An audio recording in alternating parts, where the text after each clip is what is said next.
Оқу орнына әкелінген жаңа қондырғылар өнеркәсіптегі барлық қондырғыларға диагностика жасау және оларды жөндеу барысы кезіндегі құрылғылармен бірге қолданылады. Шетелдік маркалы қондырғы студенттер мен колледж оқытушылары үшін зор қуаныш болып отыр. Жаңа ескі фирмасымен, Швецияның фирмасымен бірге алынып жатқан құралдар, приборлар. Бұл құралдар жаңа прогрессивный метод деген бұл, сол жаңа құралдармен жұмыс істеуге арналған. Жаңа құралдар өте көп. Бұнда жаңа студенттер жаңа құралдармен бәрімен танысады.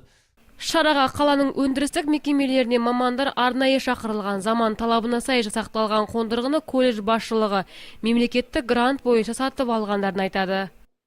Мемлекеттік банктан грант ұтып алдық. Сол грант бойынша металлургиялық қондырғыларды пайдалану және жөндеу бойынша мамандығында үлкен зертханалар ашылды. Зертхана бойынша жаңа қондырғылар сатып алынды. То есть бұл колледжге, осы колледждің бүгін салтанатты ашылуы болып жатыр. Аталмыш қондырғыға қол жеткізген колледж ұжымы бұдан былай заманауи техникаға сай жасалған құрылғымен жұмыс істейтін болмақ. Бұл жас маман иелерінің білімін арттыруға зор септігін тигізеді. Егер осыған дейін ескі құрылғылармен сабақ өту қиын болса, ендігі кезекте ондай олқылықтар болмайтынын айтады колледж мамандары.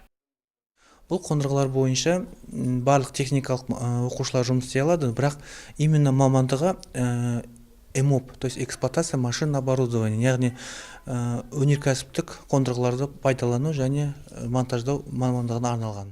Айта кеткен жөн, аталмыш жаңа қондырғымен колледждегі өнеркәсіптік қондырғыны пайдалану және монтаждау мамандығы бойынша оқып жатқан студенттер жұмыс істейтін болады. Салтанатты өткізілген шарада қаланың өндіріс ошақтарынан келген мамандар өз лебіздерін білдіріп, болашақта білімді де білікті мамандардың шығатынына сенім білдірді.